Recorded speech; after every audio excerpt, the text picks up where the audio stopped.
పరిశుద్ధుడవైన మా తండ్రి, మహోన్నతుడవైన మా దేవ, మహిమ కలిగినటువంటి మా రాజా,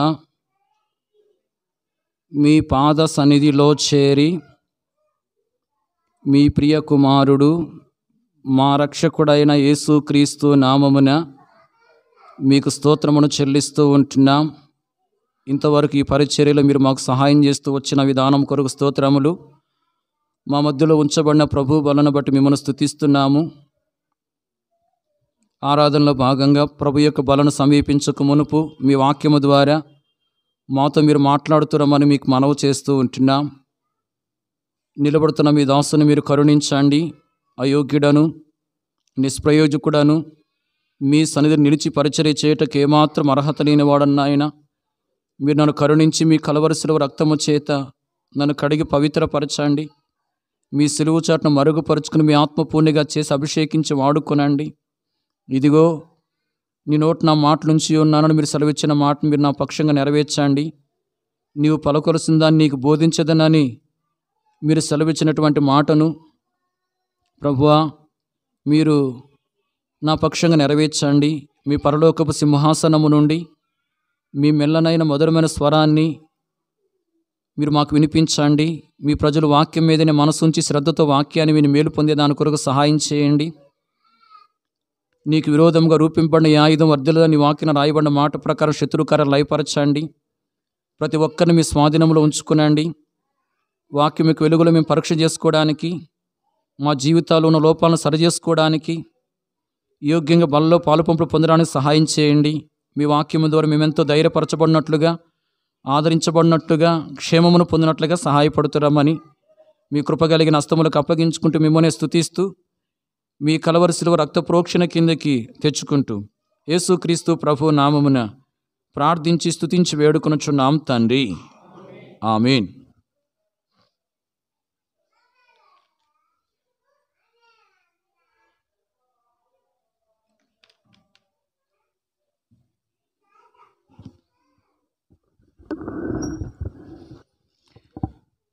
ఈ సమయంలో పరిశుద్ధ గ్రంథంలో నుండి ఎజ్రా గ్రంథము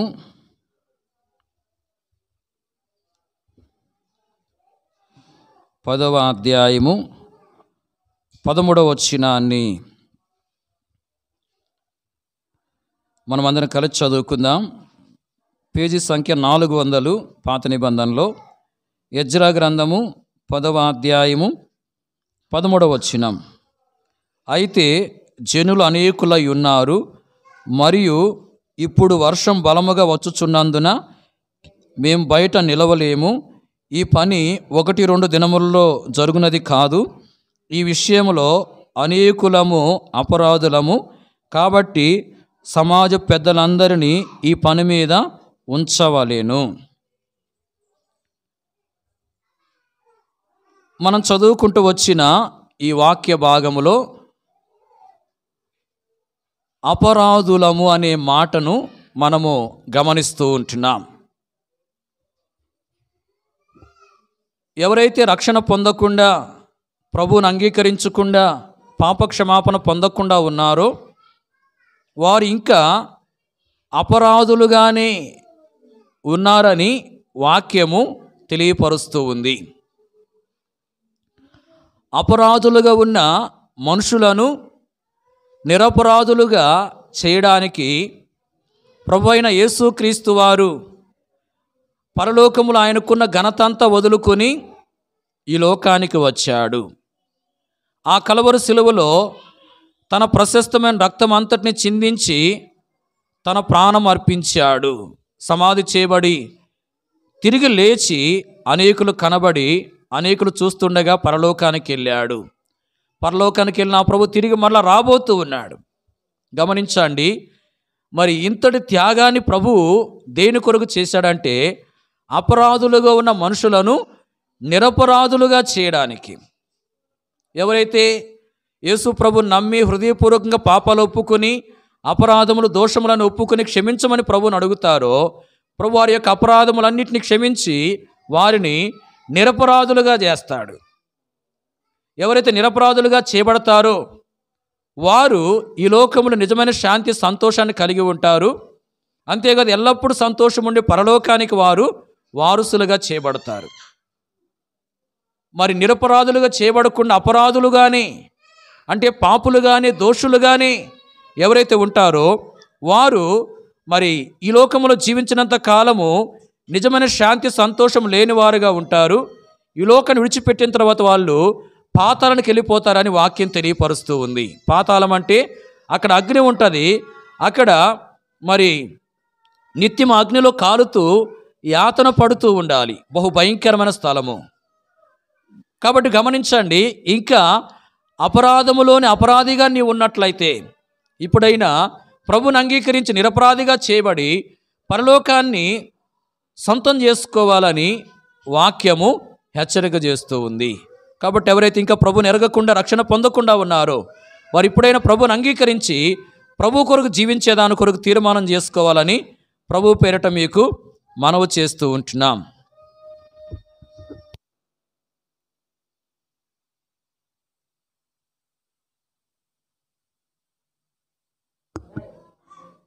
ప్రభు ప్రజలంగా మనము ఏ రీతిగా ప్రభు కొరకు జీవించాలో కొన్ని విషయాలు మనం చూద్దాం. ఎజ్రా గ్రంథము 10వ అధ్యాయం 13వ వచనాన్ని మనము చదువుకుంటూ వచ్చాము. ఈ వచనములో అనేకులము అనే మాటను మనము గమనిస్తూ ఉంటున్నాం. లేక అనేకులు అనే మాట ఈ వచనములో వ్రాయబడి ఉంది. ఈ మాటను ఆధారం చేసుకుని పరిశుద్ధ గ్రంథములో నుండి మరి క్లుప్తంగా 5 విషయాలను మనం చూద్దాం. మరి అనేకులు అనే మాట ఆయా సందర్భాల్లో పరిశుద్ధ గ్రంథములో వ్రాయబడి ఉంది. మరి ఈ సమయంలో మనం చూసే ఈ 5 సందర్భాల్లో ఉన్నటువంటి వీరి వలె మనము ఏమాత్రం ఉండకూడదని ఆ ప్రభు కోరుతూ ఉన్నాడు. ఈ సమయంలో మొదటి విషయాన్ని మనం చూద్దాం. ఎజ్రా గ్రంథము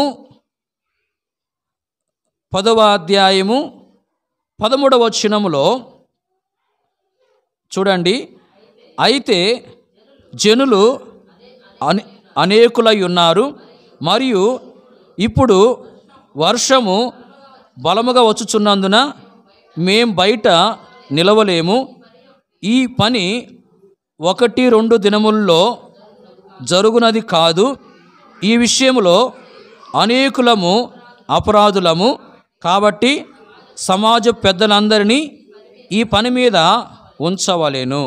చూడండి, ఇక్కడ అనేకులము అపరాధులము అని వ్రాయబడి ఉంది. ఈ వచనములో అనేకులు అపరాధులుగా ఉన్నట్లు మనము గమనిస్తూ ఉంటున్నాం. అనేకులు అపరాధులుగా వారు ఉన్నట్లు మనము చూస్తూ ఉంటున్నాం. ప్రియులారా, ఇక్కడ చూడండి, అనేకులు అపరాధులుగా ఉన్నట్లు వ్రాయబడి ఉంది. మనము మరి వారి వలె అపరాధులంగా ఏమాత్రం ఉండకూడదు. వారు అపరాధులుగా చేయబడ్డానికి కారణం ఏంది అని మనం పరిశీలన చేసినట్లయితే వారు దేవుని యొక్క ఆజ్ఞను మీరిన వారుగా ఉన్నట్లు మనము గమనించవచ్చు. దేవుని ఆజ్ఞ ఏంటంటే మరి అన్య స్త్రీలను వివాహం చేసుకోకూడదు.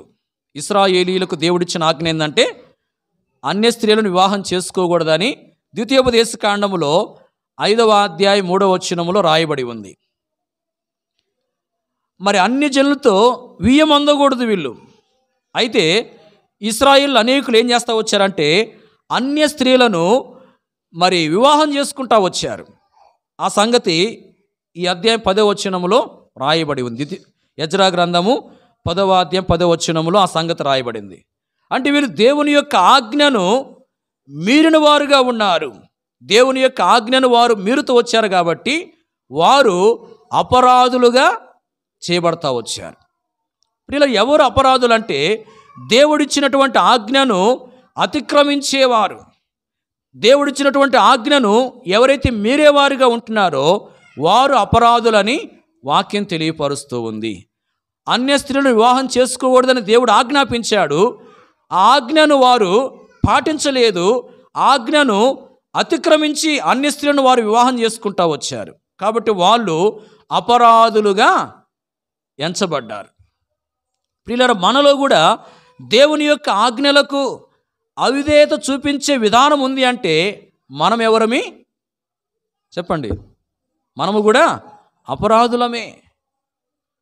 ప్రియులారా, మన జీవితంలో అనేక పర్యాయములు దేవుని యొక్క ఆజ్ఞలను మీరే వారంగా ఉంటున్నాం. దేవుని యొక్క ఆజ్ఞలను అతిక్రమించే వారంగా ఉంటూ ఉన్నాం. వాక్యములో అవ్వను గురించి మనం చూడవచ్చు. స్త్రీ ఆజ్ఞను మీరి అపరాధములో పడిరని చెప్పి వాక్యం రాయబడింది. గమనించండి, మరి స్త్రీ మోసపరచబడి అపరాధంలో పడిపోతా వచ్చింది. అంటే మోసపరచబడి దేవుని యొక్క ఆజ్ఞను మీరి అవ్వ అపరాధంలో పడిపోయినట్లుగా మనము గమనిస్తూ ఉంటున్నాం. ప్రియులారా, చాలాసార్లు మనము కూడా దేవుని యొక్క ఆజ్ఞలను మీరి అపరాధులమైపోతూ ఉన్నాం. దేవుని యొక్క ఆజ్ఞను మీరి అపరాధులంగా ఎంచబడతా ఉన్నాం. మనం అలాగ అపరాధులంగా ఉండకూడదని వాక్యం తెలియపరుస్తూ ఉంది. మనము దేవుని యొక్క వాక్యానికి విధేయులంగా జీవించాలి. దేవుని యొక్క ఆజ్ఞలకు మనం లోబడే వారముగా ఉండాలి. పరిశుద్ధ గ్రంథములో మనము గమనించవచ్చు. దినవృత్తాంతం 2వ గ్రంథము 29వ అధ్యాయము 25వ వచనములో మనం చూస్తే అక్కడ హిజ్కియా రాజును గురించి వ్రాయబడి ఉంది. హిజ్కియా రాజు దేవుడు చేయమని సెలవిచ్చినటువంటి కార్యాన్ని చేస్తా వచ్చాడు.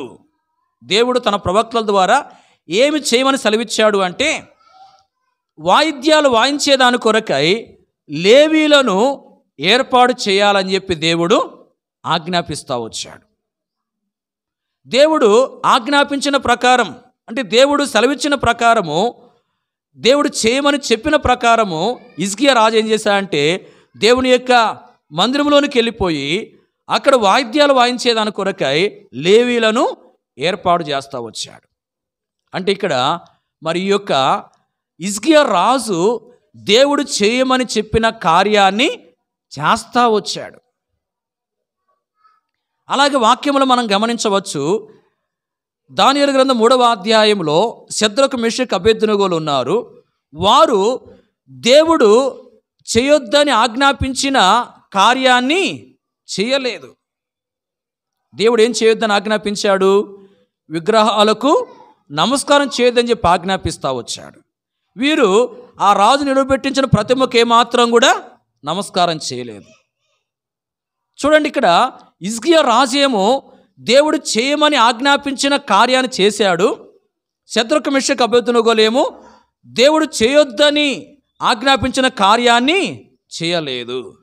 ప్రియులారా, మనము కూడా ఇలాంటి విధానములో దేవుని యొక్క ఆజ్ఞలకు లోబడాలి. హిజ్కియా రాజు వలె దేవుడు ఏ కార్యాలనైతే చేయమని ఆజ్ఞాపిస్తున్నాడో ఆ కార్యాలన్నీ మనం చేయాలి. దేవుడు ఏ కార్యాలైతే చేయొద్దని ఆజ్ఞాపిస్తున్నాడో శద్రకు మెషకు అబేద్నెగోల వలె ఆ కార్యాలను ఏమాత్రం మనము చేయకూడదు. ప్రియులారా, ఎన్నో పర్యాయాలు మన జీవితంలో దేవుడు మరి చేయమని ఆజ్ఞాపిస్తూ వచ్చిన కార్యాలను చేయకుండా ఉంటా వచ్చాం. ఎన్నో పర్యాయములు దేవుడు చేయొద్దని ఆజ్ఞాపించిన కార్యాలనే చేస్తూ వచ్చాం. కాబట్టి మనము కూడా ఎవరమి? అపరాధులమే.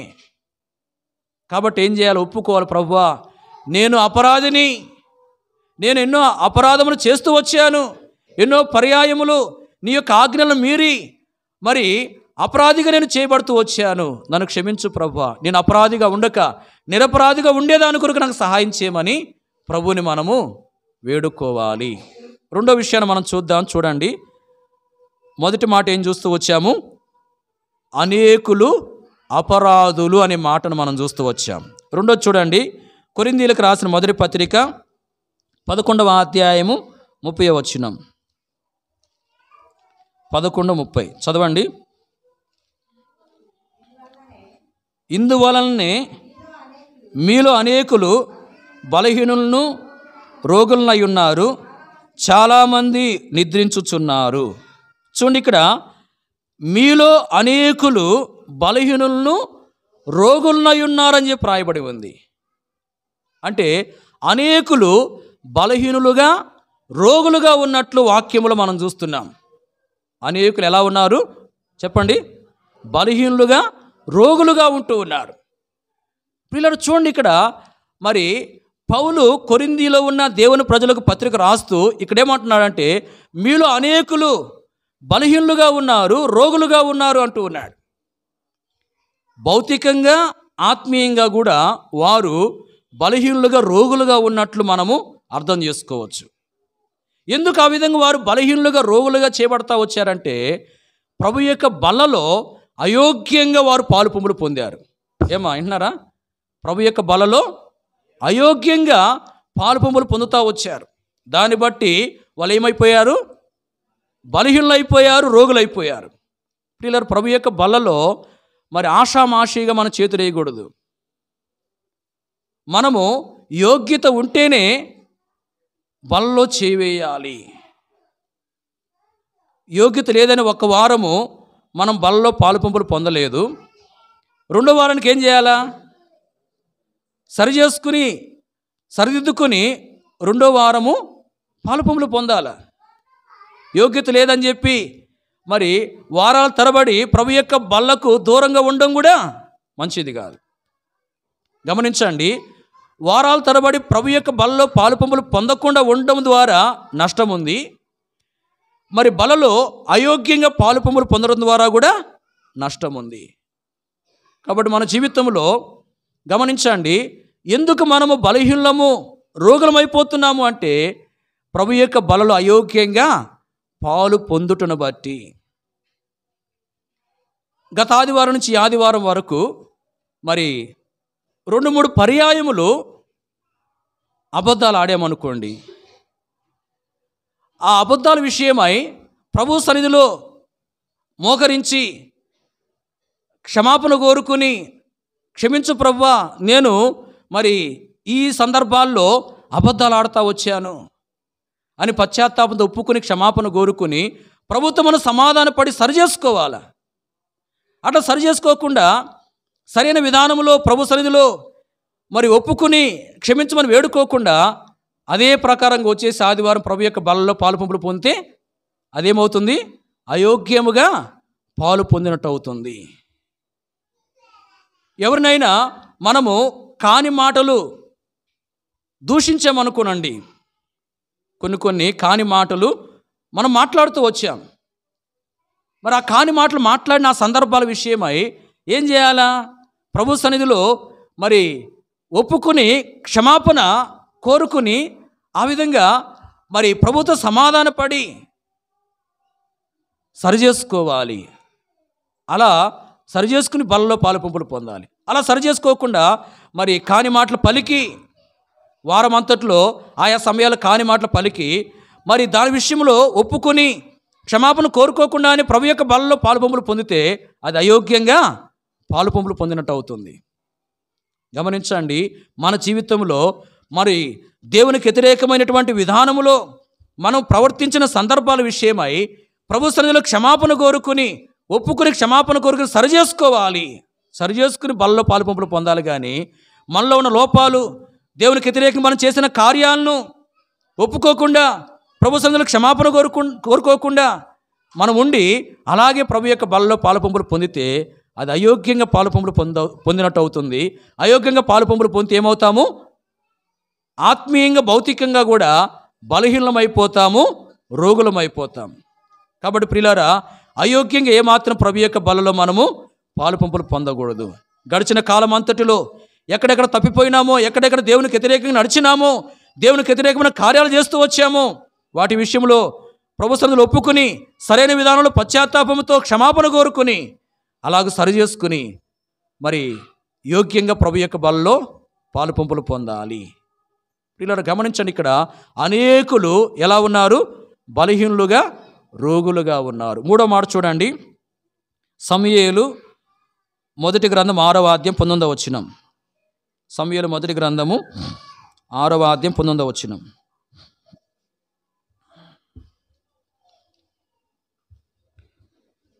బెత్షెమెషు వారు యెహోవా మందసమును తెరచి చూడగా దేవుడు వారిని హతము చేసి ఆ జనుల్లో 50,070 మందిని మొత్తెను. యెహోవా గొప్ప దెబ్బతో అనేకులను మొత్తగా జనులు దుఃఖాక్రాంతులైరి. ఈ వచనములు అనేకులు అనే మాట రాయబడి ఉంది. మరి ఇక్కడ అనేకులు ఏం చేయబడతా వచ్చారు? మొత్తబడిన వారుగా ఉన్నారు.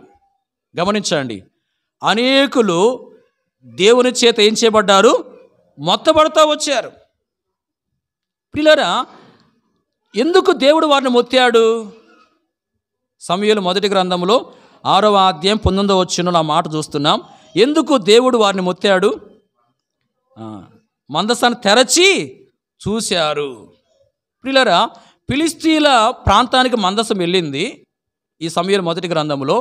తిరిగి మరల ఫిలిష్తీయులు ఏం చేశారంటే ఇశ్రాయేలు దేశానికి ఆ మందసాన్ని పంపించారు. అది ఒక స్థలంలో ఉంచబడింది. ఆ ప్రాంతంలోని బెత్షెమెషు వారు ఏం చేశారంటే ఆ మందసాన్ని తెరచి చూశారు. దాన్ని బట్టి దేవుడు ఏం చేశాడు? అనేకులను మొత్తాడు గనక వాళ్ళు ఏం చేయబడ్డారు? చనిపోతా వచ్చారు. ప్రియులారా, గమనించండి, అనేకులు ఇక్కడ దేవుని చేత మొత్తబడ్డారు. మొత్తబడి మరి చనిపోయినటువంటి వారుగా ఉన్నారు. ప్రియులారా, దేవుడు మరి ప్రేమ చూపించేవాడు, జాలి చూపించేవాడు, కరుణ కనికరాన్ని చూపించేవాడుగా ఉన్నాడు.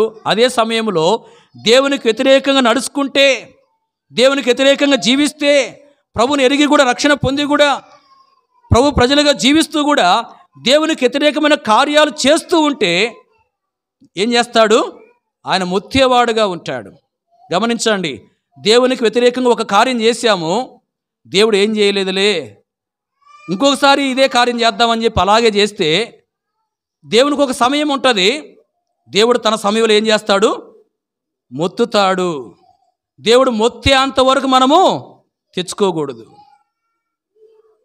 ఒకసారి మనం తప్పు చేసాము, ఒకసారి దేవునికి వ్యతిరేకంగా నడిచాము, దేవుడు ఏం చేయలేదు కదా, నేను బాగానే ఉన్నాను కదా, నా కుటుంబంలో పరిస్థితులు బాగానే ఉన్నాయి కదా, నా పిల్లలు బాగానే ఉన్నారు కదా అని అదే పాపములు అదే దోషములో నువ్వు కొనసాగుతూ ఉంటే దేవుడికి ఒక సమయం ఉంటుంది.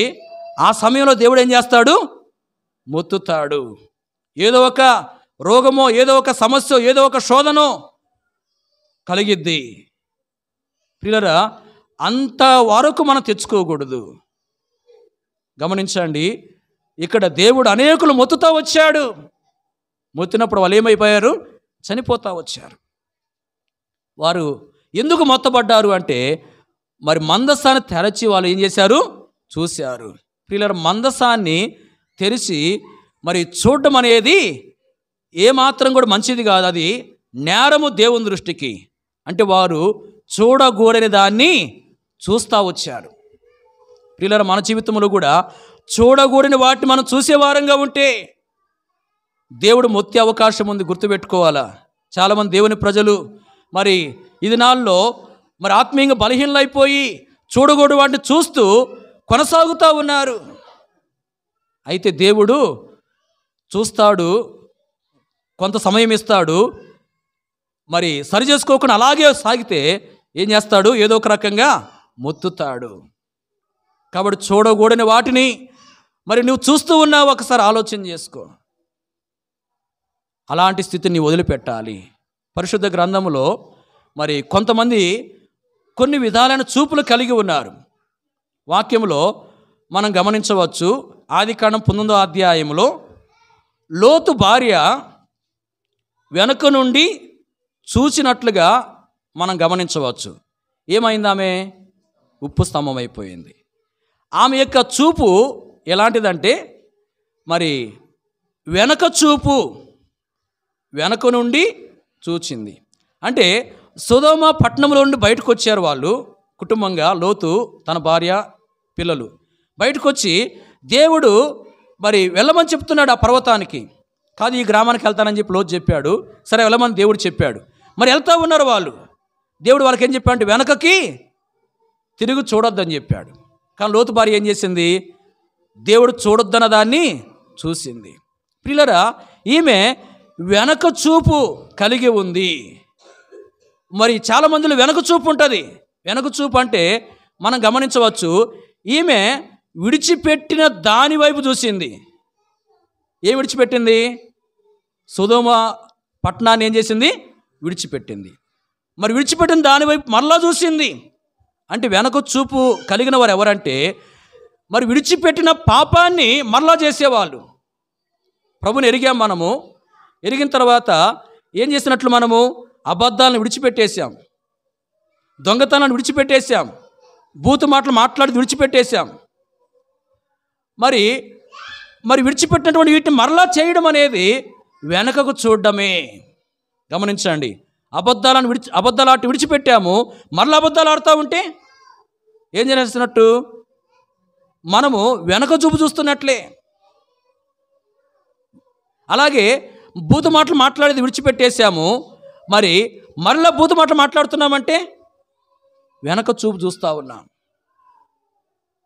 దొంగతనాలు చేసేది మానేసాము, విడిచిపెట్టేశాము, విడిచిపెట్టినటువంటి ఆ యొక్క దొంగతనం మరలా చేస్తున్నామంటే వెనక చూపు చూస్తూ ఉన్నాం. కాబట్టి విడిచిపెట్టినటువంటి కార్యాలని, విడిచిపెట్టినటువంటి పాపాన్ని మరలా ఎవరైతే చేసేవారుగా ఉంటున్నారో వారే వెనక చూపు చూసేవారు. అలాంటి వారు దేవుని చేత మొత్తబడే అవకాశం ఉంది, గుర్తుపెట్టుకోవాలి మనం. అలాగే వాక్యంలో సమూయేలు మొదటి గ్రంథం 18వ అధ్యాయంలో సౌలు విషపు చూపు కలిగి ఉన్నట్లుగా రాయబడి ఉంది. సౌలు ఏం చూపు కలిగి ఉన్నాడు? విషపు చూపు. ఎవరి మీద? దావీదు మీద విషపు చూపు నిలిపాడు. ప్రియులారా, విషపు చూపు అనేది సౌల్లో ఉంది. విషపు చూపు కలిగిన వాడుగా సౌలు ఉన్నాడు. ఎందుకు ఆ విధంగా విషపు చూపు కలిగిన వాడైతా వచ్చాయంటే అసూయను బట్టి. దేని బట్టి? అసూయను బట్టి. సౌలు వల్ల కాలేదు. దావీదు ఏం చేశాడు? గొలియాతును చంపాడు. స్త్రీలు ఏం చేశారంటే పాట పాడారు. ఏమని? సౌలు 1000 కొలది, దావీదు 10,000 కొలది శత్రువులను హతము చేశారని చెప్పి పాట పాడుతూ వచ్చారు. సౌలేమో 1000 కొలది, దావీదేమో 10,000 కొలది. ఇప్పుడు ఎవరు ఎక్కువ? సౌలు ఎక్కువ, దావీదు ఎక్కువ?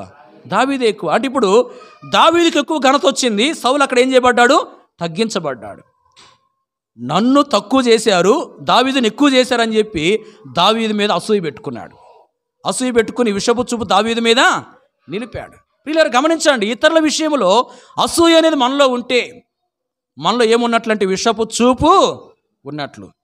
ఇలాంటి కాని చూపు మనలో ఉంటే గమనించండి, దేవుని చేత మొత్తబడే అవకాశం ఉంది. వాక్యలో మనం చూస్తున్నాం కదా, చూడకూడని దాన్ని వాళ్ళు చూశారు, దేవుని చేత మొత్తబడతా వచ్చారు. ప్రియులారా, మన జీవితంలో వెనక చూపు ఉందేమో మనం పరిశీలన చేసుకోవాలి.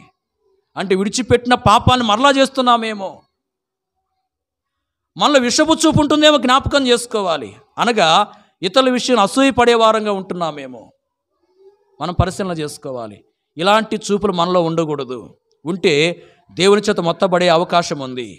ప్రియులారా, అనేకులు ఏం చేయబడ్డారంటే మొత్తబడ్డారు. కారణం ఏంటంటే చూడకూడని దాన్ని వాళ్ళు చూస్తూ వచ్చారు.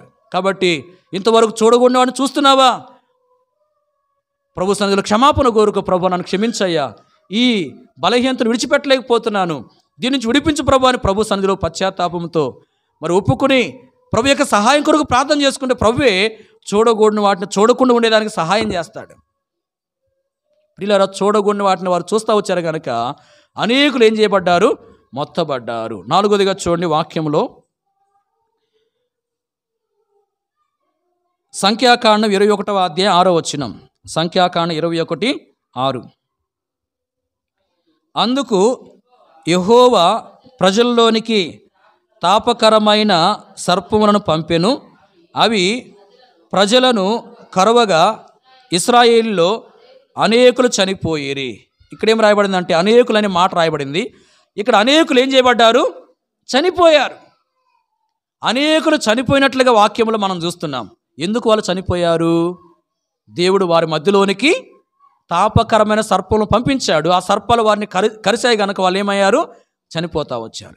ఆ తాపకరమైన సర్పాలను ఎందుకు పంపించాడు దేవుడు అంటే వారు దేవునికి విరోధంగాను మోషేకి విరోధంగాను మాట్లాడుతూ వచ్చినట్లుగా ఈ అధ్యాయం రాయబడింది. వాళ్ళు ఒక స్థలానికి వచ్చారు. ఇశ్రాయేలు ఐగుప్తు నుంచి బయటకు వచ్చిన తర్వాత కనానుకు వెళుతున్నప్పుడు ఒక స్థలానికి వచ్చిన తర్వాత అక్కడ వారికి మరి నీళ్లు లేవు, ఆహారం లేదు. అప్పుడు ఏం చేశారంటే మరి దేవునికి విరోధంగాను మోషేకి విరోధంగాను మాట్లాడుతూ వచ్చారు.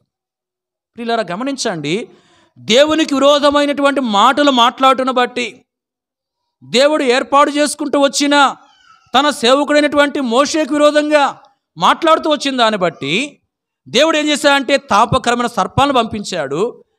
ఆ సర్పాలు వారిని కరవటం ద్వారా అనేకులు ఏమైపోతా వచ్చారు, చనిపోతా వచ్చారు. కాబట్టి మనం మాటల విషయంలో జాగ్రత్త వహించాలి. దేవునికి విరోధంగా మాట్లాడడం అనేది చాలా నష్టాన్ని కలిగించే విషయము. అలాగే దేవుని యొక్క సేవలో ఉన్న దేవుని యొక్క దాసులకు విరోధంగా మాట్లాడడం కూడా చాలా నష్టాన్ని కలిగించే విషయమే. అలాగే దేవుని ప్రజలు రక్షించబడినటువంటి విశ్వాసులకు విరోధంగా మాట్లాడడం కూడా మరి ఎంతో నష్టాన్ని కలిగించే విషయమే. కాబట్టి మనం మాటల విషయంలో జాగ్రత్త వహించాలి. మనం మాట్లాడే మాటలు దేవునికి విరోధమైనవిగా ఉంటున్నాయేమో, మనం మాట్లాడే మాటలు దేవుని యొక్క దాసులకు విరోధంగా ఉంటున్నాయేమో, మనం మాట్లాడే మాటలు దేవుని ప్రజలకు ఆ ప్రభు యొక్క రక్తము చేత కొనబడినటువంటి ప్రజలకు విరోధమైన మాటలుగా ఉంటున్నాయేమో మనం పరిశీలన చేసుకోవాలి. అలాంటి మాటలుగా మన మాటలుంటే మరి గమనించండి, నష్టము కలిగే అవకాశం ఉంది. కాబట్టి మనం మాటల విషయంలో జాగ్రత్త వహించాలి. దేవునికి అలాగే దేవుని సేవకుని మోషేకి విరోధంగా వారు మాట్లాడిన దాన్ని బట్టి దేవుడు వారిని శిక్షించాడు. వాళ్ళు ఏం చేయబడ్డారంటే చనిపోయినటువంటి వారుగా ఉన్నారు. అనేకులు చనిపోతా వచ్చారు. ప్రియులారా, మాటల్లో వారు తప్పిపోయిన దాన్ని బట్టే వారికి మరణం అనేది వచ్చింది. కాబట్టి మన మాటల విషయంలో జాగ్రత్త వహించాలి. మన మాటలు మరి దేవునికి విరోధమైన మాటలుగా ఉండకూడదు, దేవుని యొక్క దాసులకు విరోధమైన మాటలుగా ఉండకూడదు, దేవుని ప్రజలకు విరోధమైన మాటలు కూడా మనము మాట్లాడకూడదు. కాబట్టి మన జీవితాన్ని మనము మరి పరిశీలన చేసుకుందాం. ఒకవేళ దేవునికి, దేవుని యొక్క దాసులకు, దేవుని ప్రజలకు విరోధమైన మాటలు ఒకవేళ ఉన్నట్లయితే అలాంటి మాటలు మాట్లాడే విధానాన్ని మనం ఏం చేయాలి, విడిచిపెట్టేసేయాలి. చివరికి ఇంకొక మాట మనం చూద్దాం. 5వదిగా చూడండి, యోహాను సువార్త 12వ అధ్యాయము 42-43 వచనాలు. యోహాను సువార్త 12, 42-43 వచనాలు. అయినను అధికారుల్లో కూడా అనేకులు ఆయన యందు విశ్వాసం ఉంచిరి గాని సమాజంలో నుండి వెలివేయబడదుమేమో అని పరిసయ్యులకు భయపడి వారు ఒప్పుకొనలేదు. వారు దేవుని మెప్పు కంటే మనుషుల మెప్పును ఎక్కువగా అపేక్షించిరి. చూడండి, ఇక్కడ అనేకులనే మాట ఈ వచనాల్లో రాయబడింది. మరి అధికారుల్లో కూడా అనేకులు యేసు ప్రభువునందు విశ్వాసం ఉంచారు. కానీ మరి సమాజంలో నుండి వెలివేయబడదుమేమోనని పరిశీలకు భయపడి వారు బహిరంగంగా ఒప్పుకోలేదు. అక్కడ వారి గురించి ఏం రాయబడిందంటే వారు దేవుని మెప్పు కంటే మనుషుల మెప్పును ఎక్కువగా అపేక్షించరని చెప్పి రాయబడింది. చూడండి, అనేకులు ఎలాంటి వారుగా ఉన్నారు ఇక్కడ ఈ వచనాల్లో? మనుషుల యొక్క మెప్పును అపేక్షించేవారుగా ఉన్నారు. గమనించండి, అనేకులు ఎలా ఉన్నారు? మనుషుల యొక్క మెప్పును అపేక్షిస్తూ ఉన్నారు. మనుషులు నన్ను మెచ్చుకోవాలి, మనుషుల యొక్క మెప్పు నేను పొందుకోవాలనే అపేక్ష వారిలో ఉంటా ఉంది. ఇలా గమనించిన ప్రభు ప్రజలంగా మనుషులు మెచ్చుకోవాలి అనే ఉద్దేశంతో మనము ప్రభు కొరకు ఏ కార్యం చేయకూడదు. ప్రభు నన్ను మెచ్చుకోవాలనే ఉద్దేశంతోనే ప్రభు కార్యాలు చేయాల. మరి ఇంతకు ముందు కూడా మీరు వినుండొచ్చు, హెబ్రోన్లో నెహెమ్యా అంకులు తర్ఫీదులో ఉన్నప్పుడు మరి ఆ నెహెమ్యా అంకులు జరిగిన ఒక సంగతిని చెప్తూ వచ్చాడు. ఆయన తర్ఫీదులో ఉన్నప్పుడు ఒక సహోదరుడు మరి తర్ఫీదులో ఉన్నాడు. ఆ సహోదరుడు ఏం చేసేవాడంటే భక్త సింగ్ గారు కాంపౌండ్లో ఆవరణములో ఉన్నప్పుడు మరి ఎలా పనిచేసేవాడంటే ఒక చీపురు కాదు 2 చేతుల్లో 2 చీపుర్లు పట్టుకొని ఊడ్చేవాడు అనమాట. ఎందుకు ఆ విధంగా చేస్తున్నాడు గమనించండి. భక్త సింగ్ గారు మరి ఆవరణం లేనప్పుడేమో అసలు పని చేయడానికి వచ్చేవాడు కాదంట. భక్త సింగ్ గారు ఆవరణంలో లేనప్పుడు అసలు పని చేసేవాడు కాదు, ఓడవడానికి వచ్చేవాడు కాదు.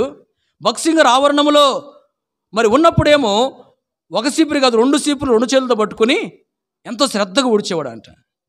అంటే తాను ఎందుకు ఆ విధంగా చేస్తున్నాడంటే భక్త సింగ్ గారి యొక్క మెప్పును పొందాలి అని.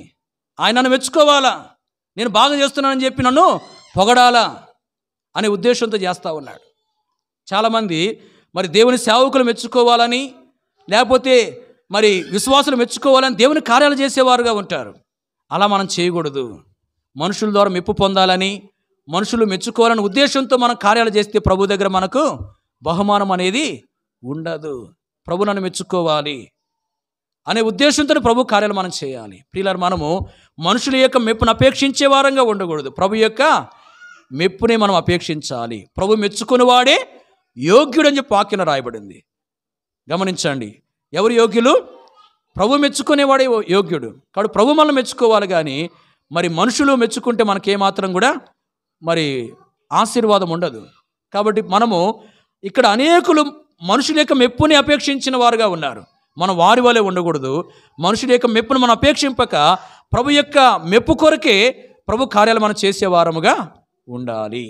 ఈ సమయంలో అనేకులని ఈ మాటను ఆధారం చేసుకుని 5 విషయాలు చూస్తూ వచ్చాం. మొదటి విషయం ఏంది? అనేకులు అపరాధులుగా ఉన్నారు. మనము అపరాధులంగా ఉండకూడదు. వారు ఎందుకు అపరాధులుగా ఉన్నారో కూడా మనం చూస్తూ వచ్చాం. రెండోది, అనేకులు బలహీనులుగా రోగులుగా ఉన్నారు. ఎందుకు వారు బలహీన రోగులయ్యారో మనం చూస్తూ వచ్చాం. మూడవది, అనేకులు మొత్తబడుతూ వచ్చారు. వారు ఎందుకు మొత్తబడ్డారో మనం చూస్తూ వచ్చాం. నాలుగవది, అనేకులు చనిపోయారు. వారు ఎందుకు చనిపోయారో మనం చూస్తూ వచ్చాం. ఐదవది, అనేకులు మనుషుల యొక్క మెప్పును అపేక్షించేవారుగా ఉంటూ ఉన్నారు. ప్రియులారా, మన జీవితంలో మరి ఇలాంటి స్థితి ఉందేమో మనం పరిశీలన చేసుకోవాలి. మనము కూడా అపరాధులంగా ఉన్నామేమో, బలహీనంగా రోగులంగా ఉన్నామేమో, మనం కూడా దేవుని చేత మొత్తబడే స్థితిలో ఉన్నామేమో, మనం కూడా మరి ఆత్మీయంగా చనిపోయిన స్థితిలో ఉన్నామేమో, మనము కూడా మనుషుల మెప్పును అపేక్షించే వారంగా ఉన్నామేమో పరిశీలన చేసుకుందాం. ఇలాంటి స్థితి ఒకవేళ మనలో ఉన్నట్లయితే ప్రభు సన్నిధిలో క్షమాపణ కోరుకొని మరి ఒప్పుకొని మన యొక్క లోపాలని క్షమాపణ కోరుకుని సరిచేసుకుని యోగ్యంగా ప్రభు యొక్క బలలో మనము పాలు పంపులు పొందాలి. ప్రభు అలాగ మనకు సహాయం చేయనుగాక.